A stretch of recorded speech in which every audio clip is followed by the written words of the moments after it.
Arthur Gaunt had spent his whole life as a slave to curiosity. Above all else, he yearned for truth and an answer to those questions he had never thought to ask. No matter where or when, a nameless force pulled him towards an unnameable place, some origin point, where the most fundamental knowledge lay waiting for his discovery. But despite his efforts, the truth always eluded him. It should come as no surprise that Arthur pursued a career in criminal investigation. While specializing in missing persons, he closed 98% of his cases. By his colleagues' standards, Arthur was very good at his job, but that pesky 2% bothered him to no end. Despite numerous orders from his supervisors, Arthur refused to let any case go cold. His supervisors could look past his obsessive behavior, but not his disobedience, so Arthur was fired. The case of Mary Whitman was the final nail in the coffin. According to one neighbor, a group of men in a white van abducted Mary outside of her suburban home. She called the police, but they arrived too late. Other neighbors confirmed to have seen this white van. However, surveillance footage from nearby homes showed no sign of Mary or any vehicle at the time. By all reports, Mary was a kind, cheerful adolescent. She had no enemies, no jealous exes, and no trouble at home or elsewhere. And until that night,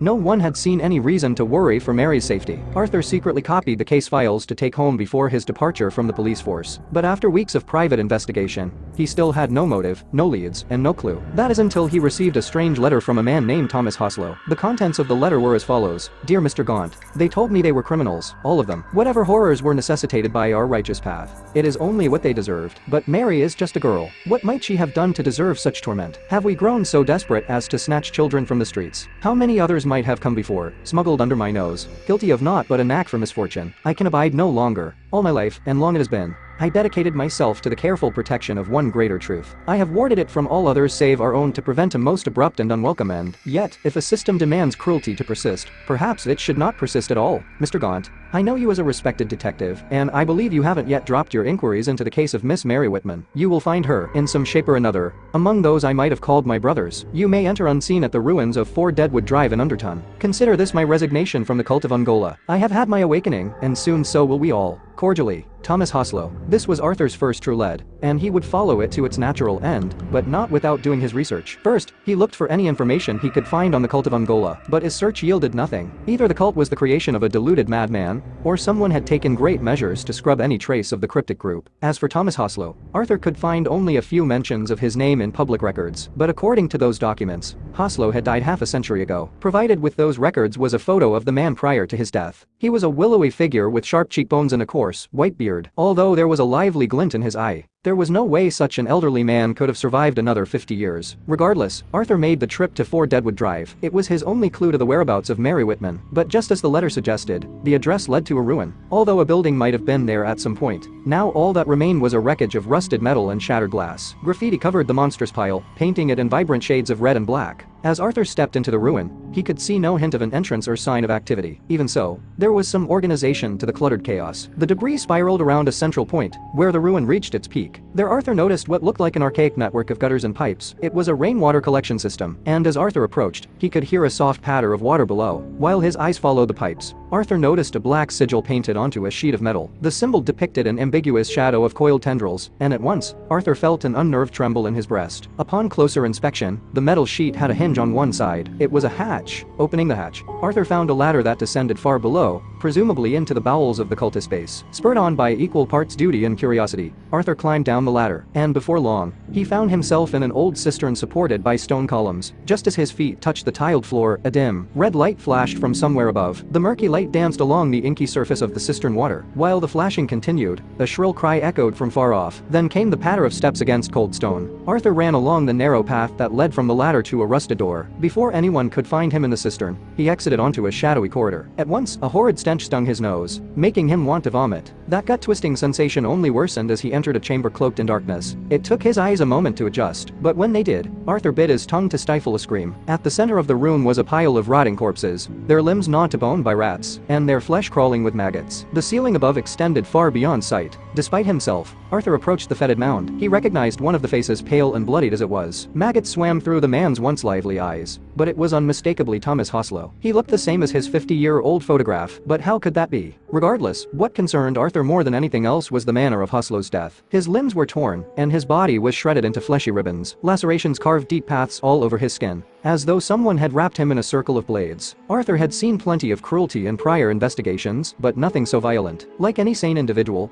Arthur decided to get out as soon as he could, but the sound of footsteps was approaching quick. There was no time to flee. He scanned the room briefly, but there was only one place to hide, having buried himself among the heap of gore. Arthur waited and listened. Two men marched past the room and into the cistern. After a few minutes, they strode back into the hall. "You think the intruder is in there?" one of them asked. "What? With Tom and the others?" "I doubt it," another man said. "I'm not even sure there is an intruder. Could have been a rat that set off the alarm." The first man sighed. "Are we just going to leave Tom in there? He was one of our own. He was a traitor. Let the rats have him." With that, both men disappeared down the hall. As their footsteps faded, Arthur slid out of his hiding spot. Dark, coagulated blood stained his clothes, and maggots wriggled in his hair. He wanted to retch and scream, but he had to get out. He ran for the cistern, but the door was locked. He looked at his phone, but there was no service. If Arthur wanted to leave, he would have to progress deeper into the cultist base. No one could help him now. At the opposite end of the hall was a spiral staircase. Before Arthur could take a step upward, he heard a trembling cry and a drawn-out moan. He stopped to listen closer. He heard another horrid wail and another. It was not one person in distress but several, all crying out in pain. And beneath all the agonizing tones came a sound lower and more sinister. Arthur did not hear it so much as he felt it penetrating his skull, setting all his hairs on end. Once he found the courage to ascend the stairs, Arthur came upon a long hall drenched in dreary, white light. Without doors or windows, the entire length of the hall was lined with narrow cells. In each of them was a prisoner, scrawny and pale.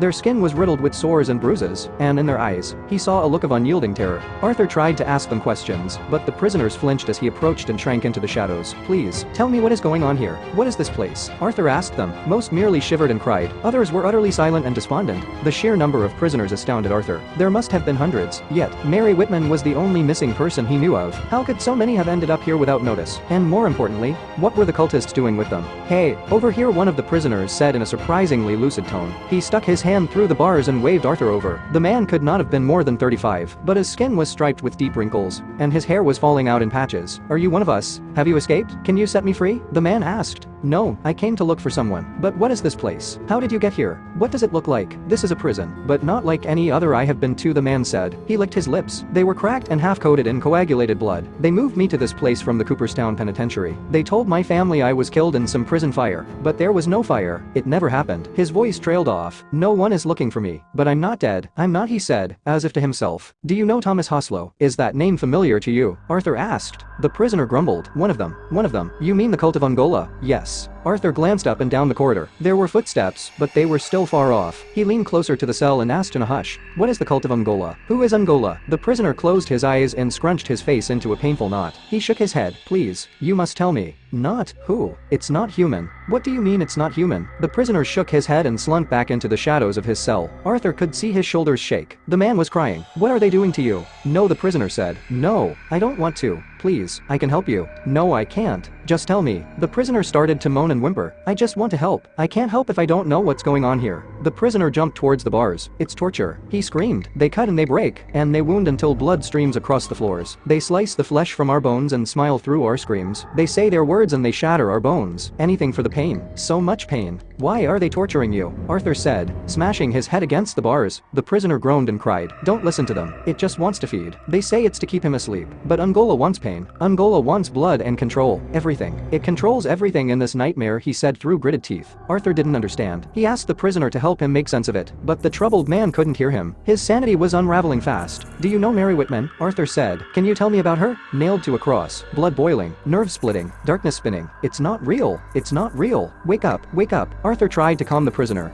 but he screamed more and more. The corridor boomed with his shouts. "Wake up. Wake up." A pair of cultists appeared at the other end of the hall, dressed in ceremonial black robes. They pointed and chased after Arthur. He ran down a side hall and then down another and another. It didn't take long before Arthur was hopelessly lost, but he could not stop. The cultists were still behind him. Arthur found a staircase and followed it up another floor. The air smelled of bloodied steel and hot disease. As he climbed the steps, the defeated wails of the prison faded. In their place grew a choir of soul-wrenching screams. The tormented tones struck a fear so deep and so primal. It was there Arthur found the torture chambers. The rooms were as numerous as they were vile. Through slits in the doors, Arthur saw men splayed on racks, seated in barbed chairs, and hung from ropes. Their naked bodies were contorted and dislocated. Their skin ran with rivers of blood until the drains on the floor clogged and overflowed. Behind each of these contraptions was a cloaked figure, whose careful supervision ensured the pain never dulled and never relented. No matter how repulsive the images he encountered, Arthur could not look away. In fact, he investigated every room he could as if addicted to the horror. But for once, Arthur was rewarded for his curiosity. Near the the end of the hall, he found Mary Whitman nailed to an X-shaped cross. Her hands and feet trickled red, while her face was utterly drained and pale. She was alone. Although he called her name, Mary could barely open her eyes, let alone lift her head. He tried the door, but it was locked. Arthur stood and stared into her chamber. He could not think what to do. It was Mary he had come for, and it felt wrong to leave without her, but he had no way to free her. Besides, it might be more practical to flee and find help. Yes, he needed to run before it was too late, but before he could turn away,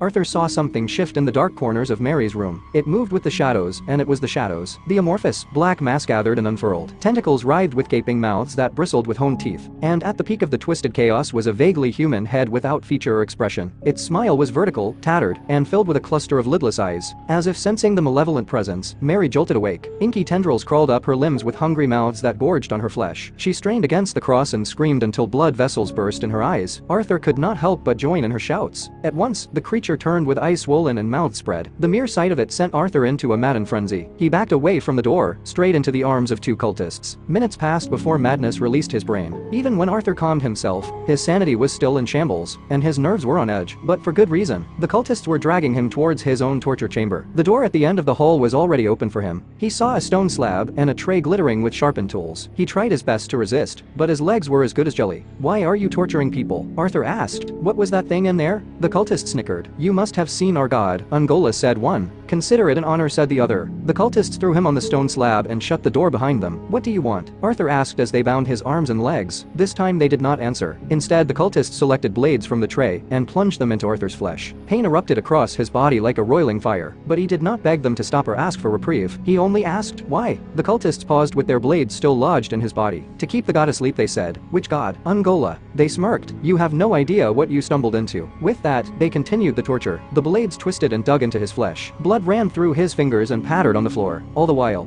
Arthur screamed for answers. More than anything else, even an end to his suffering. He wanted to understand. Suddenly, the door opened and a gentleman in a black suit strode forward. At once, the cultists stopped the torture and returned their blades to the tray. "Lord Unger," they said with a bow. Arthur glanced up from the slab, and the Lord stared down at him. There was something unsettling about his features. Eyes too big, mouth too wide, figure too fluid. He appeared like a poor copy of a person, rather than a genuine human himself. And yet, there was something incredibly common about the man's appearance. His expression was one Arthur had seen 1,000 times before. "Leave us," Unger said in a chilling tone. The cultists obeyed without hesitation.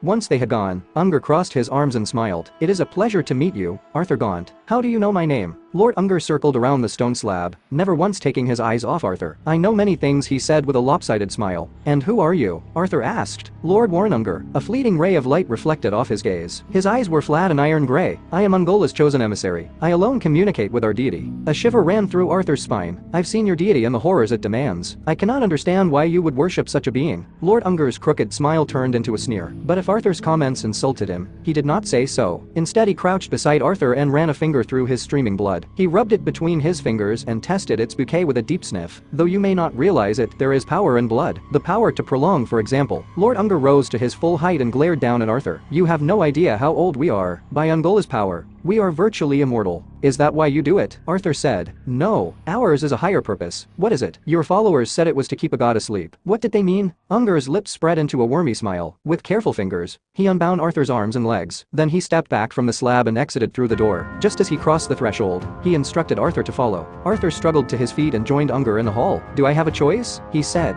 "There is always a choice. Run if you'd like. My men will leave you be if I ask it of them." Lord Unger spoke with his back to Arthur. Not once did he turn or even glance in his direction. He already knew what Arthur would do. Together they walked down the dusky corridor, where the prisoners still wailed in agony. Unger was utterly deaf to the sounds. He walked with his hands clasped behind his back and his head held high. Nonetheless, he saved his monologue for after they spiraled deeper into the base, where the screams of the tortured would not interrupt his speech. Having climbed 3 flights of stairs, they came upon yet another dingy, windowless hall. Lord Unger cleared his throat and began. "You asked me about a sleeping god. I am afraid we do not speak his name, and by our design, it will be lost to history. Yet, there is one fundamental truth I will impart on you." He straightened his suit jacket and fixed one flat eye on Arthur. "The universe in its entirety, including you, me, and the nebulous void beyond, is but the dream of a god that exists beyond our own realm of time and space. For eons this being has rested in a sleep so long and deep that it is almost akin to death." Arthur laughed an empty laugh. "You cannot possibly know that," he said. Even so, the Lord's knowledge settled in his mind with such ease and satisfaction. It was as though it had always belonged there. The truth was impossible to deny. In the dusty haze of Genesis, there emerged another god, He who rules from the shadows, our lord, Ungola. Perceiving the reality of existence, Ungola has ever endeavored to keep the god asleep, for if this god were to wake, all of us would cease to be. Lord Unger raised his hands and gestured to their surroundings. That is why we do what we do. Ungola uses the power in blood to keep his sleep eternal.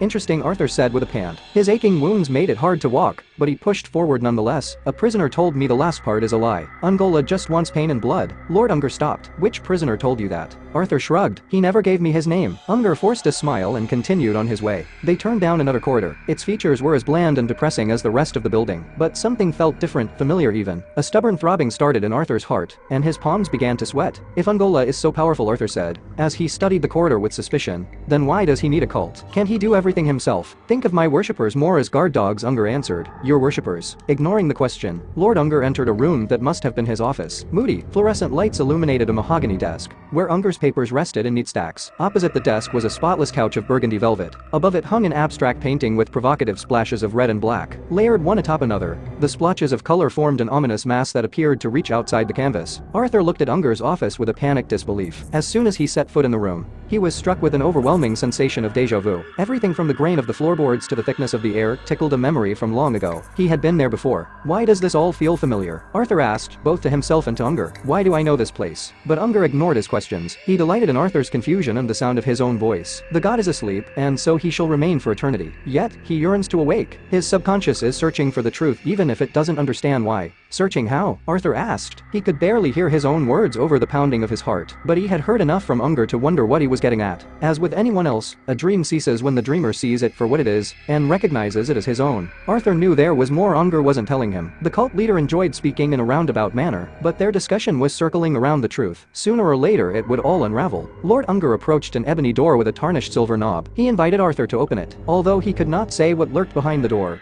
Arthur was certain he should fear it. Some forgotten horror lay in wait, and he could feel the terror sinking into his bones. Why are you stopping? I have more to share with you, Unger said. Arthur looked back the way they had come. It was not too late to turn around. Unger guessed his thoughts and smiled. Would you like to return home? Would you drop your investigation and forget everything you have seen and learned? Could you? Or shall we pull more on that fateful thread and indulge your most fundamental curiosities? As Unger had said, there is always a choice. But in truth, there was only ever one choice Arthur could make, compelled by that nameless force. He had arrived at this unnamable place. Any sense of volition was merely an illusion. Arthur shuffled through the ebony door and found himself in a room of utter blackness. Not even the light of Unger's office penetrated the dim interior. It's so dark, Arthur said. He was scared to venture any farther into the unknown. There is a light if you wish, Unger said. He shut and locked the door, sealing them inside the abysmal chamber. Then came the click of a light switch and the flicker of a lamp hanging overhead. Although shadows still clung to the walls of the room, the center was fully illuminated. There Arthur saw a pit roughly 10 feet in diameter. He poked his head over the edge and saw a pile of bodies several stories below. It was the same pile Arthur had seen when he entered the base. This is where Thomas Hoslow had died. Why did you bring me here? Arthur stuttered. Oh, Mr. Gaunt, Unger said. I do enjoy our talks, but you did not think I would let you live. Why? You could have just killed me on the slab or let your men torture me. That is but a simple pleasure, but your appearance is a special occasion. He stepped back into the shadow, so only his twisted smile was visible. Have you not always hungered for the truth? Like a moth to a flame. You would see yourself burned just to grasp that final riddle. So what then could be more painful than this? Here you are on the precipice of true epiphany, but I will not let you pass. Instead you will die with the pain of wanting and confusion. It is as you said, Ungola craves pain. As Arthur watched the Lord's crooked mouth speak, a lost memory fell into place. Wait, I know you. I know this room. He backed away from the pit and from Lord Unger. Terror and dread flooded his body. He receded into his arms, guarding wounds he had not yet suffered. Ah, so it is coming back, Unger said. Then perhaps you will remember what comes next. A curtain of shadow enveloped Lord Unger, mingling with and contorting his flesh into grotesque forms. Mouth tendrils slithered and snapped, black gore frothed and bubbled, and a mass of engorged eyes emerged from the distended blackness. Arthur cowered in his hands as the monstrosity's dusky body scraped against the floor. Why do I know this? He said. I don't understand. Ungola stroked Arthur's head with a fleshy limb. The appendage traced the curve of his cheek as another wrapped around his leg. The creature loomed over Arthur. Although he could not see in the gathering darkness, Arthur felt its cold breath on his face. Every dream has its nightmare, Ungola said, savoring every second. The god of living shadow tore into Arthur's flesh. Sinew ripped and bone splintered. Throbbing organs spilled onto the floor, and severed veins gushed. Yet through every agonizing moment, Arthur screamed the same thing over and over. I don't understand. Please, I don't understand. But he would not get his answers. He died with the pain of wanting and confusion, just as Unger had promised. When Arthur had breathed his last, Ungola sighed with content. Maybe next time, he said. He tossed Arthur into the pit and watched with a lidless gaze. The butchered corpse tumbled and fell in pieces, joining the pile of all those who came before.